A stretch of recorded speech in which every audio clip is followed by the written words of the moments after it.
Hello বন্ধুরা, কেমন আছেন সবাই? আশা করছি ভালো আছেন। তো আজকের ভিডিওতে আমি নিয়ে চলে এসেছি থ্যাঙ্কস গিভিং মুভির ফুল এক্সপ্লেনেশন নিয়ে। আশা করছি ভিডিওটা আপনাদের ভালো লাগবে, তাই ভিডিওটাকে সম্পূর্ণ দেখার অনুরোধ করছি। এছাড়া এর আগের ভিডিওতে আমি একটি ইন্দোনেশিয়ান হরর দ্য ওম মুভিকে এক্সপ্লেন করেছি। যদি ভিডিওটা আপনারা এখনও পর্যন্ত না দেখে থাকেন তাহলে ডেসক্রিপশন ও আই বাটনে থাকা লিঙ্কে ক্লিক করে ভিডিওটাকে অবশ্যই দেখে নেবেন। সঙ্গে প্রতি রবিবার এমনই ভিডিও পেতে চ্যানেলটিকে সাবস্ক্রাইব করে পাশে থাকা বেল আইকনটিকে প্রেস করে দিন, যাতে প্রতি রবিবার আমি ভিডিও আপলোড করলে সর্বপ্রথম আপনাদের কাছেই নোটিফিকেশন পৌঁছায়। তাহলে চলুন আর বেশি কথা না বাড়িয়ে ভিডিওটি শুরু করা যাক।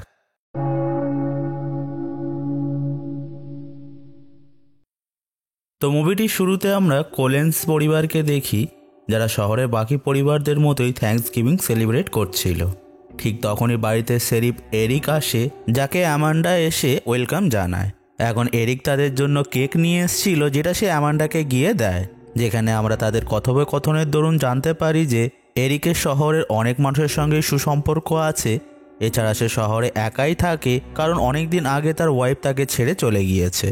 এনিওয়েজ, এরপর এরিক তাদেরকে জয়েন করে, যেখানে তারা সবাই মিলে ডিনার করবে। ঠিক তখনই মিচকে রেডি হয়ে এমার্জেন্সি তার ওয়ার্ক প্লেস রাইট মাঠে যেতে হয়, কারণ আজকেও মাঠ ওপেন আছে, যেখানকার সে ম্যানেজার ছিল। মাঠের মধ্যে ব্ল্যাক ফ্রাইডে সেল চলছিল, যার জন্য সেখানে প্রচুর মানুষের ভিড় জমা হয়ে গিয়েছে।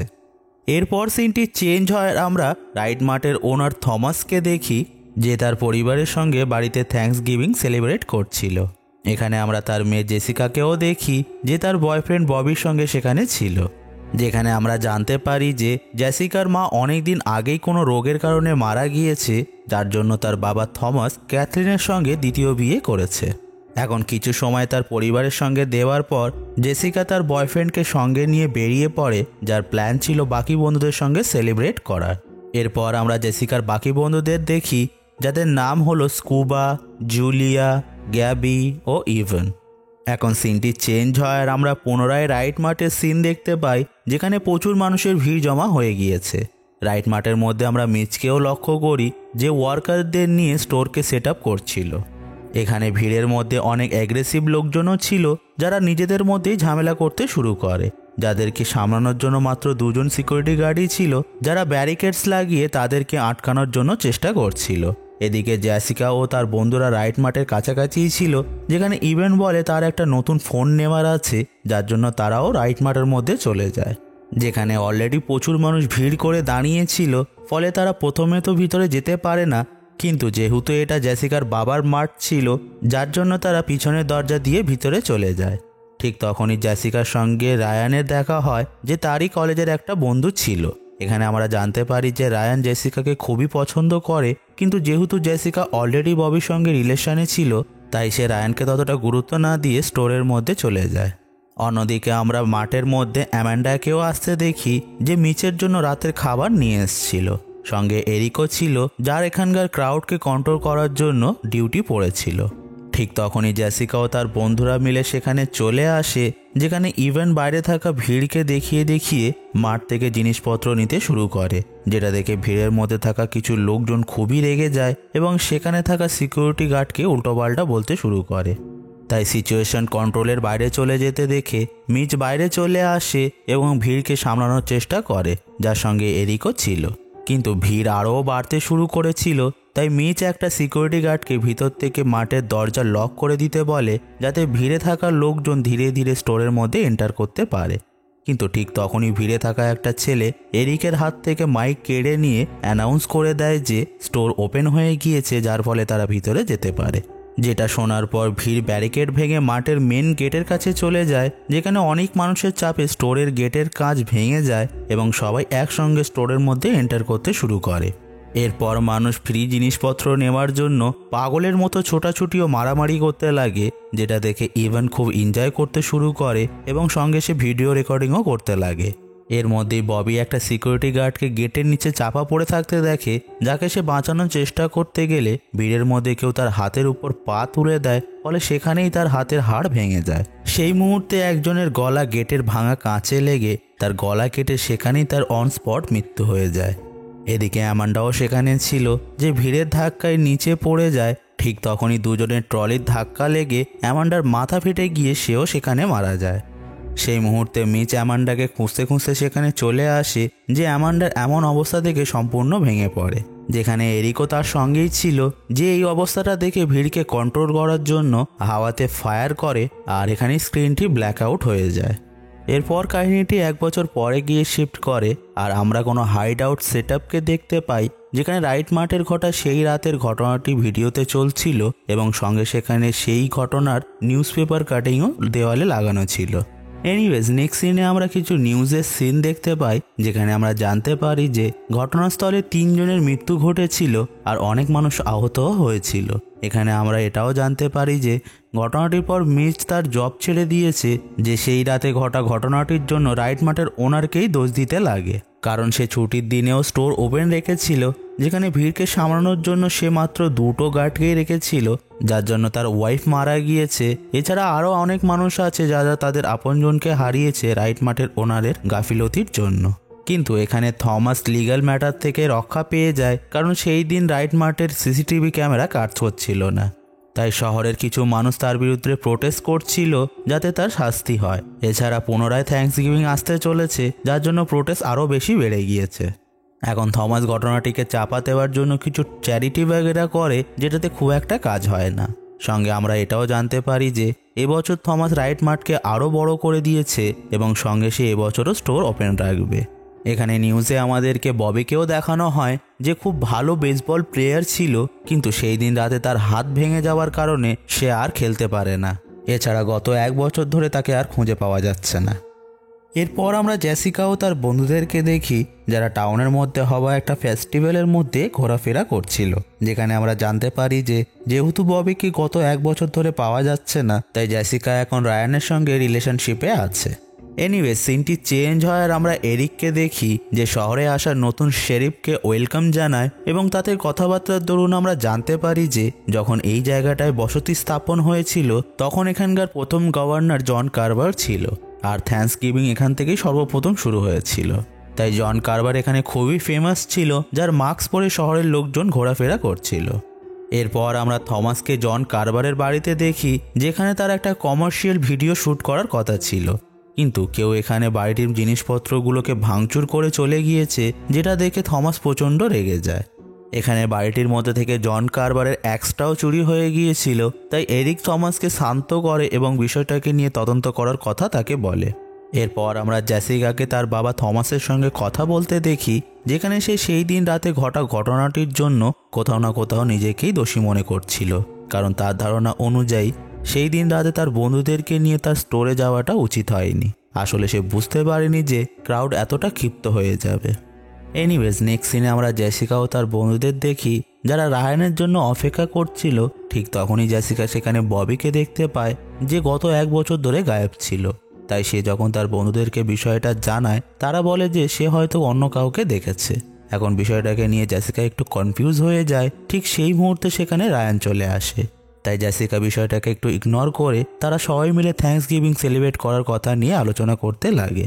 এখন তাদের কথাবার্তা চলার দরুন জেসিকা উইন্ডো থেকে বাইরে একটা অচেনা ব্যক্তিকে জন কারবারের মাস্ক পরে তাদের দিকেই তাকিয়ে দাঁড়িয়ে থাকতে দেখে, যেটা দেখার পর প্রথমে তো সে বিষয়টাকে বেশি গুরুত্ব দেয় না, কিন্তু কিছুক্ষণ পর যখন সে পুনরায় বাইরের দিকে দেখে, সেখানে আর কেউ ছিল না, যেটা দেখার পর সে একটু অবাক হয়ে যায়। এরপর জেসিকাও তার বন্ধুদের ফোনে একটা সোশ্যাল মিডিয়া হ্যান্ডেল থেকে নোটিফিকেশন আসে, যার মধ্যে তাদের সবাইকে একটা অচেনা ব্যক্তি ট্যাগ করে রেখেছিল, যেটা একটা থ্যাঙ্কসগিভিং টেবিলের ছবি ছিল। তখনই আমরা সেই হাইড আউট প্লেসটাকে দেখতে পাই, যেখানে আমরা একটা মাস্ক পরা ব্যক্তিকে দেখি, যে রাইট মার্টের সেই ভিডিওটাকে দেখতে দেখতে লিজি নামে মেয়েটিকে দেখার পর ভিডিওটাকে পজ করে একটা অ্যাক্স ধার দিতে লাগে, যেটা দেখার পর আমরা বুঝতে পারি যে জন কারবারের বাড়ি থেকে যে অ্যাক্সটা চুরি হয়েছিল সেটা এই ব্যক্তিই চুরি করেছিল। এনিওয়েজ নেক্সট সিনে আমরা লিজিকে দেখতে পাই, যে তার স্টোর বন্ধ করে বাড়ি ফিরছিল। ঠিক তখনই সে সেখানে জন কারবারের একটা মাস্ককে পরে থাকতে দেখে, তাই সে যখন মাস্কটাকে নিয়ে গেটের বাইরে যাবে, সেই মুহূর্তে একটা জন কারবারের মাস্ক পরা ব্যক্তি লেজির ওপর অ্যাটাক করে দেয়। তারপর সে তার মুখটাকে জলের মধ্যে ডুবিয়ে ফ্রিজের উপরে তার মুখটাকে আটকে দেয়, এরপর সেই কিলার অ্যাক্স দিয়ে লিজির ওপর অ্যাটাক করতে যাবে, ঠিক তখনই লিজি নিজেকে ছাড়িয়ে নিয়ে সিসিটিভি ক্যামেরা রুমে গিয়ে লুকিয়ে পড়ে। এই পয়েন্টে সে পুলিশকে কল করতে যাবে, কিন্তু রক্ত লেগে যাওয়ার কারণে তার ফোন আনলক হয় না। তখনই সে সিসিটিভি চেক করলে দেখে কিলার সেখান থেকে চলে গিয়েছে। তাই সে ভয় পেতে পেতে বাইরে বার হয়ে সেখান থেকে পালিয়ে যাওয়ার চেষ্টা করবে। ঠিক তখনই সে লক্ষ্য করে যে কিলার তার গাড়িতেই বসেছিল, যে তাকে গাড়ি দিয়ে চাপা দেওয়ার চেষ্টা করলে লেজি একটা ডাস্টবিনের মধ্যে গিয়ে লুকিয়ে পড়ার চেষ্টা করে, কিন্তু তার আগেই কিলার তাকে ধাক্কা দিয়ে দেয়। ফলে ডাস্টবিনের ডালা বন্ধ হয়ে গিয়ে লেজির শরীর মাঝখান দিয়ে দু টুকরো হয়ে যায়। এখন পরের দিন সকালে আমরা দেখতে পাই যে কিলার লেজির বডির অর্ধেক অংশকে রাইট মার্টের লোগোর উপরে ঝুলিয়ে দিয়েছে। আর সেই মুহূর্তে আমরা জেসিকা ও তার বন্ধুদেরকে দেখতে পাই, যাদের ফোনে পুনরায় একটা নোটিফিকেশন আসে, যেখানে সেই অচেনা ব্যক্তিটি তাদেরকে আবারও একটা ছবির উপরে ট্যাগ করেছিল, যেটাতে লেজির অর্ধেক বডি রাইট মার্টের উপর ঝুলেছিল। এখন এই সব দেখার পর তারা প্রচণ্ড ভয় পেয়ে যায়। ঠিক তখনই জেসিকা যখন আগের ছবিটাকে ভালো করে লক্ষ্য করে, সে দেখে টেবিলটির উপর তাদেরই নাম লেখা আছে, যার মানে হলো টেবিলটি তাদের জন্যই সাজানো হয়েছে। তাই বিষয়টাকে বুঝতে পেরে জেসিকা পুলিশ স্টেশনের উদ্দেশ্যে রওনা হয়, যেখানে পথে তাদের সঙ্গে লোকাল মাকার্থির সঙ্গে দেখা হয়, যে ব্যান্ড, পার্টি, অ্যালকোহল ও গান সেলিংয়ের কাজ করে। এখন সে তাদেরকে তার পার্টিতে ইনভাইট করে, যেটাতে যেতে তারা রাজি হয় না। এরপর তারা পুলিশ স্টেশনে পৌঁছে এরিককে সমস্ত ঘটনা জানায়। তাই এরিক জেসিকার কাছে কিছু জিজ্ঞাসাবাদ করে, সেইং যে তাদের কাছে কি কোনো ভিডিও ফুটেজ আছে যার সাহায্যে ঘটনাস্থলে কে কে ছিল সেটা বোঝা যায়, কারণ এই মুহূর্তে অনেক মানুষ খুব বিপদের মধ্যে আছে। এছাড়া সে জেসিকাকে একটু সাবধানে থাকতে বলে এবং দ্রুত কাউকে বিশ্বাস করতে মানা করে দেয়। এরপর যখন জেসিকা পুলিশ স্টেশন থেকে বাইরে বার হয়, সে সেখানে ববিকে দাঁড়িয়ে থাকতে দেখে, যার সঙ্গে কথা বলার পর সে জানতে পারে যে ঘটনাটির পর সে খুব ডিপ্রেশনের মধ্যে চলে গিয়েছিল, যার জন্য সে শহর ছেড়ে চলে যায়। কিন্তু এখন সে একটু ঠিক আছে, তাই সে ফিরে এসছে এবং তার আঙ্কেলের কাজে তাকে সাহায্য করছে। এখন কথায় কথায় জেসিকা ববিকে বলে যে সেই দিন রাতে স্টোরের সিসিটিভি ক্যামেরায় সব কিছুই রেকর্ড হয়েছিল, যেটাকে ক্যাথলিন ডিলিট করে দেয় লিগ্যাল প্রবলেম থেকে বাঁচার জন্য, কিন্তু তার একটা কপি তার বাবার অফিসের মধ্যে এখনও আছে। অন্যদিকে আমরা সেই কিলারকে দেখি যে সেই হাইড আউট প্লেসের দেওয়ালে জেসিকার পুরো গ্রুপের ছবি লাগিয়ে রেখেছিল, যার মানে হলো তারাও তার লিস্টের মধ্যে আছে। এরপর আমরা রাইট মার্টের সেই সিকিউরিটি গার্ডকে দেখি যে সেই দিন রাতে যখন ভিড় কন্ট্রোলের বাইরে চলে গিয়েছিল, তখন সে তাদেরকে না সামলে সেখান থেকে পালিয়েছিল। এখন শহরে কিলিং হতে দেখে সে শহর ছেড়ে পালিয়ে যাওয়ার জন্য জিনিসপত্র গোছাচ্ছিল। ঠিক তখনই সেখানে কিলার পৌঁছে তার অ্যাক্স দিয়ে সিকিউরিটি গার্ডের গলা কেটে তার ধর থেকে মাথা আলাদা করে দেয়। তারপর কিলার মাথাটাকে সঙ্গে নিয়ে সেই হাইড আউট প্লেসে চলে যায় এবং মাথাটাকে একটা প্লেটের উপর রেখে দেয়, যেখানে আমরা লেজির অর্ধেক বডিটাকেও লক্ষ্য করি। এরপর কিলার সেই টেবিলের পুনরায় একটা ছবি ক্লিক করে নেয় এবং জেসিকাও তার বন্ধুদেরকে ট্যাগ করে সোশ্যাল মিডিয়াতে আপলোড করে দেয়। এখন বিষয়টা খুবই গুরুতর হয়ে গেছিল, যার জন্য পুলিশ ডিপার্টমেন্ট, স্পেশালি এরিক, কেসটার ইনভেস্টিগেশন আরও কড়া করে দেয়। নেক্সট সিনে আমরা জেসিকাকে দেখি যে তার বাবার অফিসে গিয়ে সেই রাতে সিসিটিভি ফুটেজটাকে দেখতে লাগে, যেখানে ববি বাইরে দাঁড়িয়ে থেকে লক্ষ্য রাখছিল যাতে কেউ সেখানে চলে না আসে, কিন্তু সেটা রায়ান লক্ষ্য করে নেয়। তাই সে ববির ওপর প্রচণ্ড রেগে যায়। এরপর জেসিকা ও ববি পুলিশ স্টেশনে গিয়ে এরিককে সেই সব সিসিটিভি ফুটেজটা দিয়ে দেয়, যেখানে জেসিকা জানায় যে রায়ান সেই দিন রাতে একটা সিকিউরিটি গার্ডের সঙ্গে কথা বলছিল, যেটা দেখে মনে হচ্ছিল যেন রায়ান তাকে আগে থেকেই চিনত। কিন্তু এরিক এখানে জানায় যে রায়ান তো তার স্টেটমেন্টে এই বিষয়ে কিছুই বলেনি, যেটা শোনার পর তাদের রায়ানের উপর একটু সন্দেহ হতে লাগে। সঙ্গে তারা সেই ছেলে ও তার গার্লফ্রেন্ডের ছবি পেয়ে যায়, যারা ভিড়কে তাতিয়ে তুলেছিল। এনিওয়েজ নেক্সট সিনে আমরা পুনরায় জেসিকা ও তার বন্ধুদেরকে একসঙ্গে দেখি, যারা কিলার কে সেই বিষয়টা নিয়ে আলোচনা করছিল, যেখানে তারা রায়ানকেই সন্দেহ করে, কারণ সে মারা যাওয়া সিকিউরিটি গার্ডকে অলরেডি চিনত।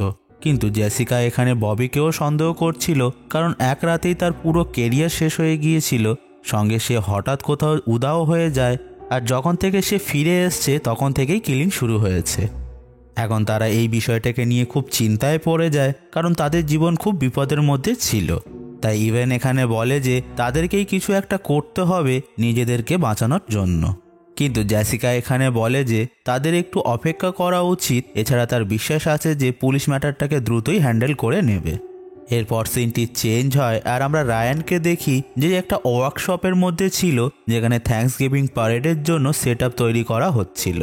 সেই মুহূর্তে সেখানে ববি চলে আসে, যার সঙ্গে রায়ানের একটু ঝামেলার মতো হয়ে যায়।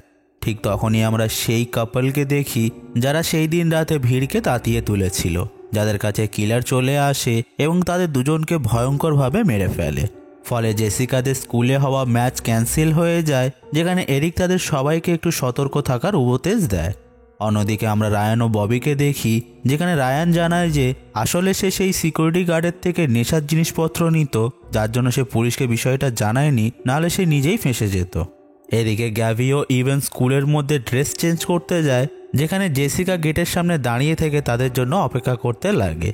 ঠিক তখনই ভিতরে কিলার এসে গ্যাবি ও ইভানের উপর অ্যাটাক করে দেয়। সেই মুহূর্তে গ্যাবির ফোন থেকে জেসিকার কাছে একটা মেসেজ আসে, যেটাতে সে তাকে ভিতরে ডাকে। তাই জেসিকা যখন তাদেরকে খুঁজতে ভিতরে যায়, সেখানে কিলার তার উপরও অ্যাটাক করে দেয়, কিন্তু জেসিকা তার অ্যাটাক থেকে বেঁচে যায় এবং সেখান থেকে পালিয়ে গিয়ে ম্যানিকুইনের মধ্যে লুকিয়ে পড়ে। এখন কিলার তাকে খুঁজতে খুঁজতে সেখানে পৌঁছে যায়, কিন্তু জেসিকার লাক খুব ভালো ছিল, তাই সে দ্বিতীয়বার তার হাত থেকে বেঁচে গিয়ে স্কুলের মধ্যে থেকে বাইরে বেরিয়ে আসে। এতক্ষণে পুলিশ সেখানে চলে এসেছিল, যেখানে এরিক তার কাছে জিজ্ঞাসা করে যে সে কি কিলারের মুখ দেখতে পেয়েছে। উত্তরে জেসিকা বলে সবকিছু এত দ্রুত ঘটে গিয়েছিল যে সে কিছুই বুঝতে পারেনি।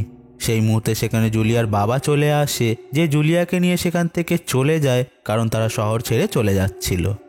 নেক্সট সিনে আমরা জেসিকা ও স্কুবাকে দেখি, যারা মাকার্তির পার্টিতে যায়, যেখানে স্কুবা তাদের প্রোটেকশনের জন্য একটা গান তার কাছ থেকে নেয়। এরপর তারা দুজন গাড়িতে করে ফিরছিল, যেখানে তারা জুলিয়ার সঙ্গে ভিডিও কলে কথাও বলছিল। ঠিক সেই মুহূর্তে কিলার জুলিয়ার বাড়িতে চলে আসে, যেখানে সে প্রথমে বাড়িতে থাকা পুলিশ অফিসারকে শ্যুট করে দেয় এবং পরে জুলিয়ার বাবাকেও মেরে ফেলে। তারপর সে জুলিয়ার রুমে এন্টার করে তার উপর অ্যাটাক করে দেয়, যেখানে সে জুলিয়ার কানে দুটো পিনের মতো কিছু ঢুকিয়ে দেয়, যেটা স্কুবা ও জেসিকা ভিডিও কলের মাধ্যমে দেখে ফেলে। তাই তারা জুলিয়াকে বাঁচাতে দ্রুত তার বাড়ির দিকে গাড়ি ঘুরিয়ে নেয়। এদিকে জুলিয়া নিজের প্রাণ বাঁচানোর জন্য সেখান থেকে পালানোর চেষ্টা করতে লাগে, যাকে কিলার মেরে ফেলতে যাবে। ঠিক তখনই স্কুবা ও জেসিকা বাড়িতে পৌঁছে যায় এবং স্কুবা কিলারের উপরে গান পয়েন্ট করে নেয়, কিন্তু সে ফায়ার করতে পারে না, কারণ গানটির সেফটি লক অন ছিল। তাই কিলার তাদেরকে ইভান ও গ্যাবিকে দেখায়, যাদেরকে সে বন্দি করে রেখেছিল। তারপর সে জুলিয়াকে একটা কাটারের উপর ফেলে দিয়ে সেখান থেকে পালিয়ে যায়, ফলে সঙ্গে সঙ্গে তার পেট চিরে গিয়ে সেখানেই সে মারা যায়। এখন ঘটনাটির পর স্কুবা খুব ভেঙে পড়ে, কারণ সে জুলিয়াকে প্রচণ্ড ভালোবাসত। এরপর সিনটি চেঞ্জ হয় আর আমরা তাদের দুজনকে জেসিকার বাড়িতে দেখি, যেখানে থমাস ডিসাইড করে যে এবছর সে স্টোর বন্ধ রাখবে, যেটা শুনে ক্যাথলিনের খুব একটা পছন্দ হয় না। এখানে এরিক তাদেরকে সাজেস্ট করে যে তারা কিলারের জন্য একটা ট্র্যাপ সেট করবে, যাতে তাকে সহজেই ধরা যায়, যেটা শুনে থমাস রাজি হয়ে যায়। যেখানে তারা প্ল্যান করে যে থমাসের পরিবার থ্যাঙ্কস গিভিংয়ের প্যারেডে যাবে, ফলে কিলার সেখানে অবশ্যই আসবে তাদেরকে মারতে, যাকে পুলিশরা ধরে ফেলবে। তাই প্ল্যান মতো পরের দিন সকালে ওয়ার্কশপ থেকে প্যারেড শুরু হয়, যেখানে এরিক তার টিমকে রেডি করে নেয় কিলারকে ধরার জন্য। ঠিক তখনই আমরা জেসিকাকে দেখি, যার কাছে মাকার্তি আসে এবং সে তাকে তার একটা লাকি রিং দিয়ে দেয়, যাতে জেসিকা সেফ থাকতে পারে। এখন প্যারেড ঠিকঠাকই চলছিল, তখনই আমরা মিচকে দেখি যে জন কারবারের মাস্ক পরে সেখানে চলে আসে, কিন্তু সে তো আসলে এখানে প্রোটেস্ট করতে এসেছিল তার কিছু লোকজনকে নিয়ে, তাই পুলিশ তাদেরকে সেখান থেকে তাড়িয়ে দেয়। এরপর সবকিছু ঠিকঠাকই চলছিল, ঠিক তখনই কিলার সেখানে চলে আসে, যে ক্লাউনের ড্রেস পরে এসেছিল। এখন কিলার সেখানে থাকা একটা পারফর্মারের গলা কেটে ধর থেকে আলাদা করে দেয়, ফলে দৃশ্যটা দেখে লোকজন ভয় পেয়ে সেখান থেকে ছোটাছুটি শুরু করে দেয়। ফলে সুযোগটাকে কাজে লাগিয়ে কিলার সেখানে স্মোক গ্রেনেড ছড়িয়ে দেয় এবং জেসিকা, থমাস ও স্কুবাকে বেহুশ করে কিডন্যাপ করে নিয়ে চলে যায়, যেখানে সে অলরেডি ক্যাথলিনকেও কিডন্যাপ করে নিয়েছিল। এনিওয়েজ, এরপর আমরা ক্যাথলিনকে দেখি, যাকে কিলার তেল দিয়ে গার্নিশ করছিল। এরপর সে যখন আভান অন করতে যায়, সেই সুযোগটাকে কাজে লাগিয়ে ক্যাথলিন সেখান থেকে পালিয়ে লুকিয়ে পড়ে, যেটা কিলার এসে দেখতে পেয়ে তাকে খুঁজতে শুরু করে। তাই ক্যাথলিন যখন লুকিয়ে লুকিয়ে সেখান থেকে পালানোর চেষ্টা করে, সে লক্ষ্য করে বাড়ির সমস্ত জানালা দরজা আটকানো আছে, ফলে সে সেখান থেকে কোথাও বার হতে পারে না। আর ফাইনালি কিলার তাকে ধরে ফেলে, তারপর তাকে জীবিত অবস্থায় ওভেনের মধ্যে দিয়ে রোস্ট করে দেয়।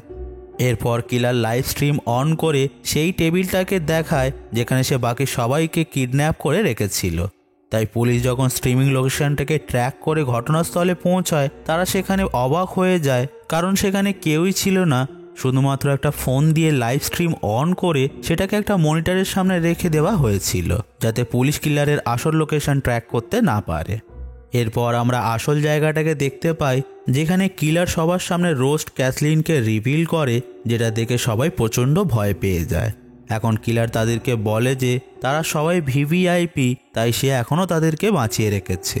যেখানে আমরা লক্ষ্য করি যে কিলারটি কথা বলার সময় ভয়েস মডুলার ইউজ করছিল, যাতে তার অরিজিনাল ভয়েস কেউই চিনতে না পারে।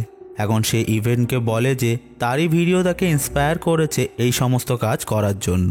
আর এটা বলে সে লাইভ স্ট্রিম চলার দরুন ইভেন্টকে একটা হ্যামার দিয়ে তার মাথায় বারবার আঘাত করে তাকে ভয়ঙ্করভাবে মেরে ফেলে।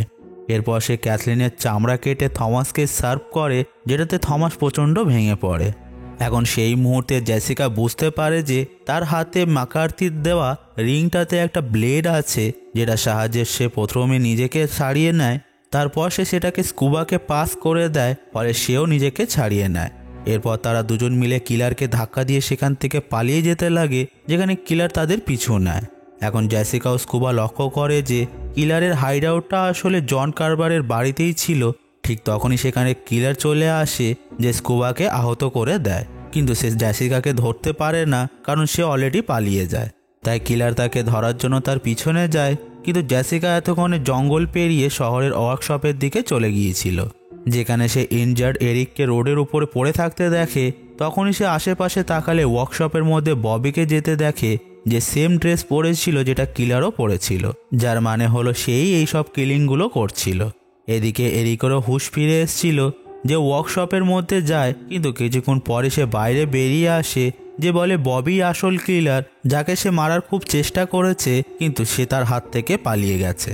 এখন নেক্সট সিনে ওয়ার্কশপের মধ্যে পুলিশের টিম চলে আসে, যেখানে জেসিকা এখনও ছিল, আর সবার কাছে এটা ক্লিয়ার হয়ে গেছিল যে ববি আসল কিলার। অন্যদিকে জন কারবারের বাড়ি থেকে থমাস, স্কুবা ও গ্যাবিকে বাঁচিয়ে হসপিটালে অ্যাডমিট করে দেওয়া হয়, যেখানে পুলিশেরা সেই ফোনটাকেও পেয়ে যায়, যেটা দিয়ে কিলার লাইভ স্ট্রিম করছিল।